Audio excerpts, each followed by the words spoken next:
good afternoon everyone, how are you? Good. Good. I'm far too panto for TEDx, right? I like interaction, I like moving around, I like breaking the rules. Sorry, Bob. I meant to stick this up, complete the puzzle, but I'm going to keep holding. A, to break the rules. B, it can hide my notes, right? Always show what you did. And C, it's going to really confuse the hell out of people who are just watching the video and have had no context of the day. For those people, I'm really sorry, I'm just going to talk about the day a little bit before I do my talk. I know I'm not meant to, but who cares?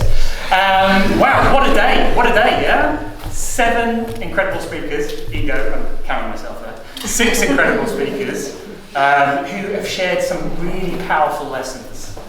Okay, I don't know about you, but right now I am channeling my inner lion. Right? I'm trying to roar, try not to be nervous. I also resonated a lot as a son of an immigrant, hearing about the challenges that immigrants face day in, day out, really reminded me of my own parents' journey. Similarly, hearing about the Congolese journey. It definitely, I thought about what are the heaviest burdens we're carrying today. And for me, it's this, and I thought about pausing it, Daniel. Thanks for your advice, but I don't want to leave everyone shortchanged. 7, I definitely am imagining the leader I want to be, and hopefully share that with you today. And as far as meeting Thierry Henry goes, that is up there on my list. And I'm not even going to mention how many more orgasms I would like in my life. Okay, right. I think I've set the bar for what my talk is.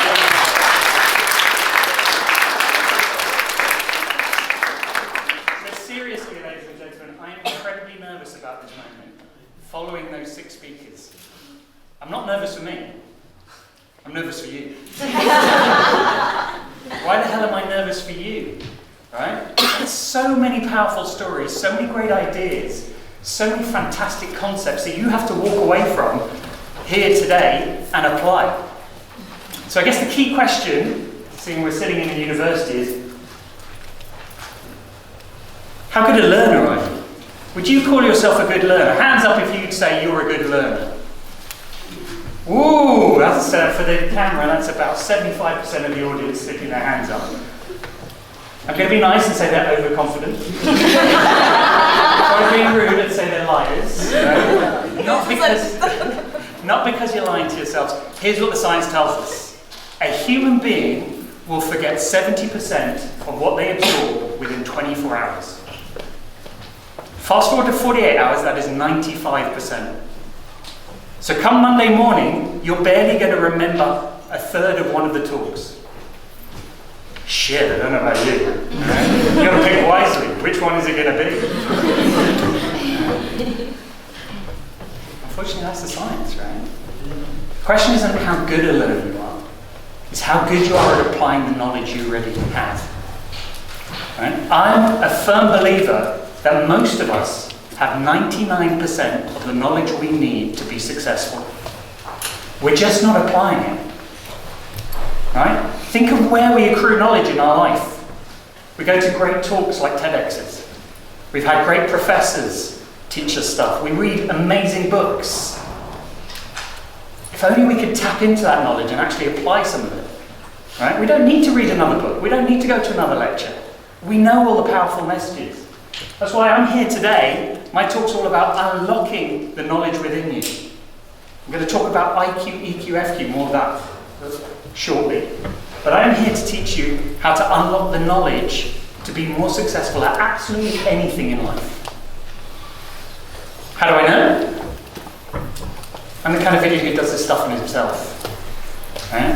I've been trying these techniques on myself for a very long time. Since I was about that size. Yeah, there's 3-year-old me, Bill Faris.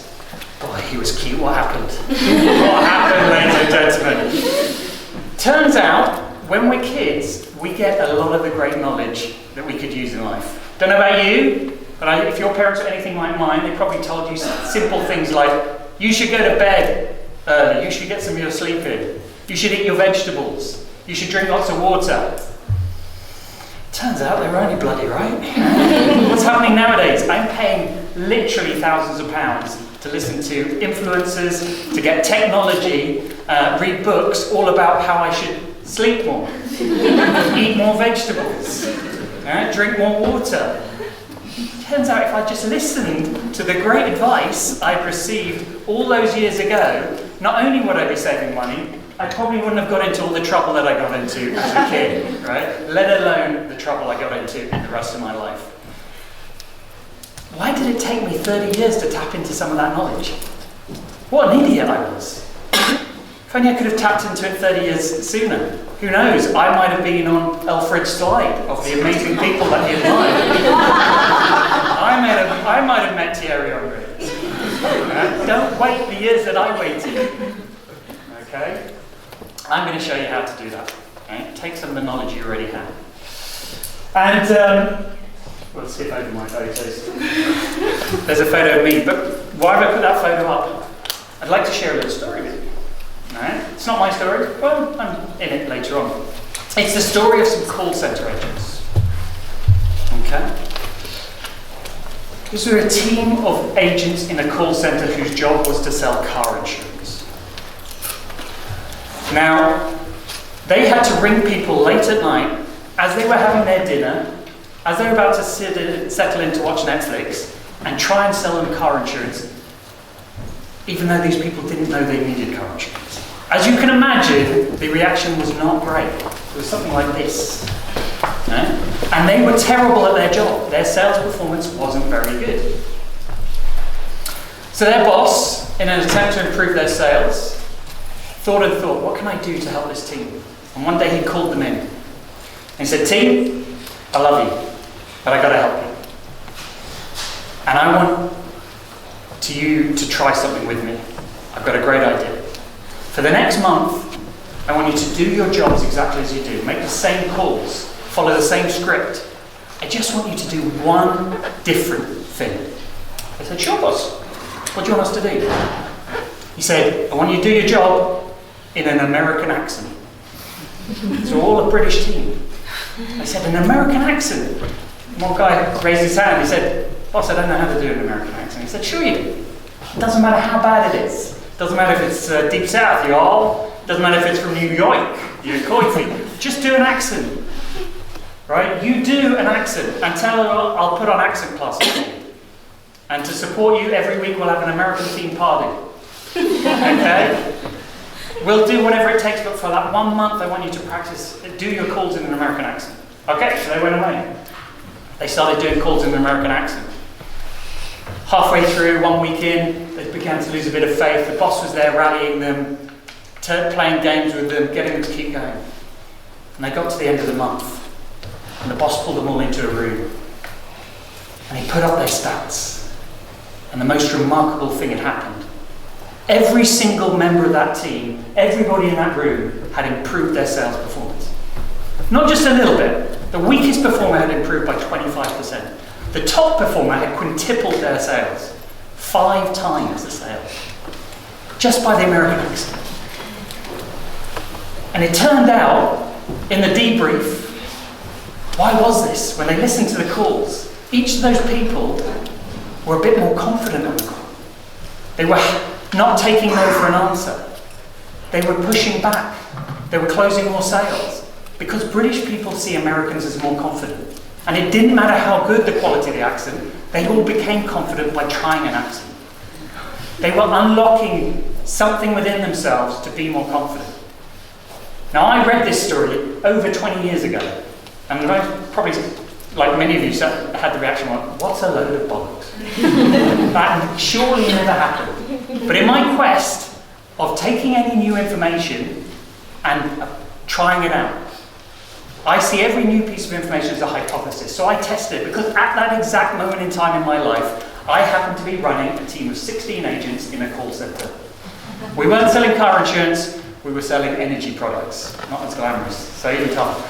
And I thought, sod it, got nothing to lose. This team, we were middle of the ranks in the call center. I told them all to try the American accent thing. I told them the story of the agents. Within a month, we were the top performing team. And I couldn't believe it. My bonus went up. The team were all happy. And that was the first time in my life I realized the power of adopting a persona to unlock something in myself and others. Now, fast forward to today. There you go, there's the American accent. Fast forward to today, it is my job to go into companies and improve teams. I sharpen their effectiveness. I get more out of them. Okay? Work with some of the biggest corporates in the world to do this. And when I go in, help them with 3 dimensions.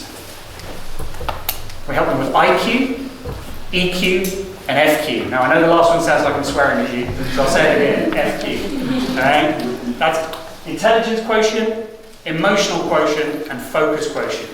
Ladies and gentlemen, whatever you want to achieve in life, you need these 3 components. As soon as you have a goal, you need these 3 components. As soon as you want to achieve something, you need these 3 components. It doesn't matter whether it's climbing Everest, selling more car insurance, or something personal, losing weight, learning a new language. Let me take you through this. Why do you need these 3 elements? The IQ, it's not your Mensa score, right? It is, if I have a goal, the IQ helps me generate the best way to achieve that goal, the best idea. So for that call center manager, he probably ran through lots of ideas. We could make more calls. We could change the time of day we make the calls. I could employ better agents. But the idea he settled on was the American accent idea. Okay, so he had an IQ moment. He came up with a great idea. That's not enough. The next component that you need is EQ. You need other people to buy into that idea and to get excited. Because an idea is just an idea. So that was the part where he got his team on board. He pulled them into a room, he told them a story, he said, I'll support you, we'll play games, I'll give you coaching. So he got them all energized. He got them on board with the idea. They could have shut it down. That's the EQ. Think about all the times in your life you want to do something. It's far easier if you get other people bought into it. But that's not enough. A great idea, even with people bought into it, not enough. The final component that came to me, that it applies, is this ability to focus on your idea. Right? There'd be no point in that call center if they abandoned after a week. There'd be no point if each of those calls took 8 hours because of the bad accents. He needed them to focus, do it. Right? It's the same in your life. If you want to achieve something, if you're not focusing on it, you won't do it. So this FQ is the final component.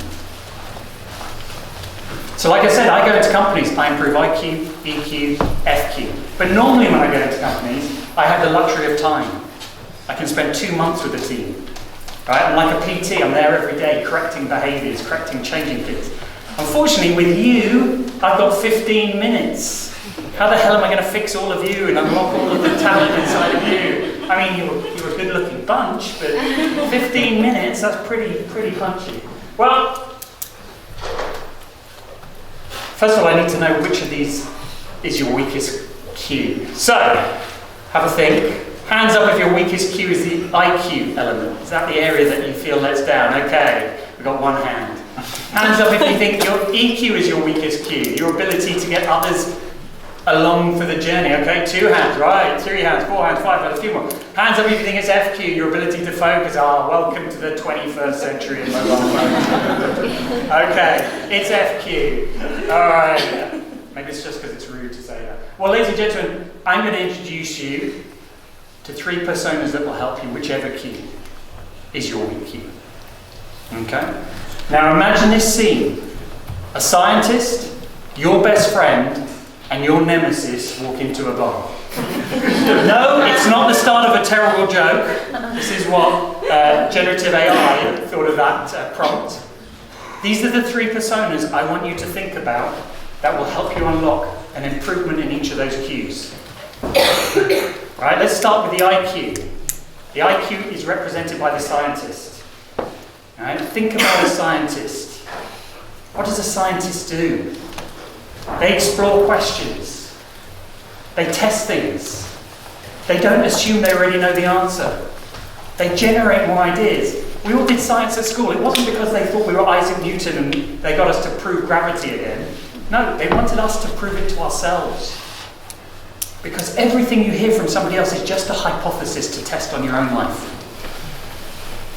So if you imagine you're a scientist, anytime you need to generate more ideas, you will generate more ideas. You will be more curious. You'll explore more. So, Q number 1 is think like a scientist. Now, on the screen is two of the finest scientists I know. They're two friends of mine. They're working in biochemistry. And one of them's in the room here today, so I can see him smiling at the back of the room. I asked him earlier this week, can you send me a photo of a scientist? He sent me the one in the bottom right. I thought that wasn't good enough, so I put the one of us playing golf. Okay. Trust me, he is a great scientist. But anytime I want to improve my thinking ability, my ability to generate answers, I think of him, I think of other scientists. To be honest, sorry Matt, I often think I'm Albert Einstein. He's a slightly better scientist. But just embrace thinking like a scientist. Do not accept the default answer that you have in your head. You'll be instantly better at IQ. Now for the EQ, I want you to think about your best friend. Picture your best friend if they were in front of you right now. Think about how you talk to your best friend. Think about how you give them a bit more time, how you listen better. Think about how you're more accommodating. Now imagine if you did that with everyone who's in your life. Think about how deeper the relationships would be, how much more impact you would have on influencing them and nudging them. Right? How you might just change the tone or the way you present anything to them. If everyone was your best friend, you'd surely take them further on the journey with you. So anytime you want to improve your EQ, just imagine your best friend is in that room with you. It's amazing how it can change the dynamics, the tension, and everything. So anytime I'm in a difficult situation, I think of my best friend. This is Gilbert. I've known him for 35 plus years, and he really helps me. He doesn't know it. Hopefully he's watching. He doesn't know how much he influences me day to day, even if I don't see it, because I imagine he's in the room with me whenever I'm having a difficult conversation. So imagine your best friend. It will change your levels of EQ. And finally, the FQ, the one you all said you were terrible at. Ladies and gentlemen, this is where you need to think about your nemesis. Now, for those of you who don't know what a nemesis is, this is basically someone who is of equal skill and ability to you, but wants to beat you at everything. Okay? Now, I can see people around the room going, yeah, you're my nemesis, you're my nemesis. Right? The thing is, I don't have a nemesis that I'm aware of at the moment, so I had to dig deep in terms of this. And so here's a picture of Daley Thompson. For those of you who don't know who Daley Thompson is, he's the guy on the left. Yeah? He was a double Olympic champion in the 1980s at the decathlon. He's a British athlete who at the time was one of the few British athletes that would regularly win gold medals. But Daley Thompson freely admits that one of the main sources of his success was having a nemesis. A German gentleman called Jürgen Hingsen. Why did this help Daley Thompson? Every time Daley was out training and he wanted to take a day off and quit, he'd stop and think, what's Jürgen doing right now? What would he do if I was in this situation? He'd train an extra day. So Daley's going to train an extra day. Every time he was mid-race and he wanted to quit, he'd think, what would Jürgen do right now? Jürgen would keep running. I'm going to keep running. Literally, every time he thought about getting distracted, dropping his focus, or quitting, he would think, what is my nemesis doing right now? What would they do in this situation? It's such a powerful thinking. I often apply this to myself. What would someone who wants to destroy me do, or beat me, do if they were handed the keys to my company? Oh, well, they'd launch this promotion. They'd go and contact this client. They'd go and have this conversation. So why don't you do it? If they'd do it, why wouldn't you do it? Eh? Every time I think about having a difficult conversation, what would my nemesis do? They'd go and ask the boss for a raise. They'd go and chat up that random person in a bar. So why don't you do it? Eh? Thinking a nemesis, it'll suddenly give you that confidence, that ability to be more focused, more ruthless, and it could be a game changer. All those who raise their hands around FQ being their greatest area to improve. So that's it. 3 personas, no American accents. You just have to flick the switch in your own head to make these improvements. Key is, ladies and gentlemen, you might forget 70% of what I've taught you here today. You might forget 95%. But you've absorbed so much great knowledge here. Right? If I can leave you with one thought, be the scientist when you leave this room. Explore some of the concepts you've learned today. Bring them into your own life. Don't just listen to them, start applying them. Start challenging them. Be your best friend. Give yourself time and space. Support yourself as you're trying these new things. Be gentle on yourself. Explain it to others. And be your nemesis. Don't wait till tomorrow. Your nemesis will start today. We get the most out of Ted. Because you have 99% of all the knowledge you ever need. I'm here to inspire you to just unlock it. Ladies and gentlemen, thank you very much.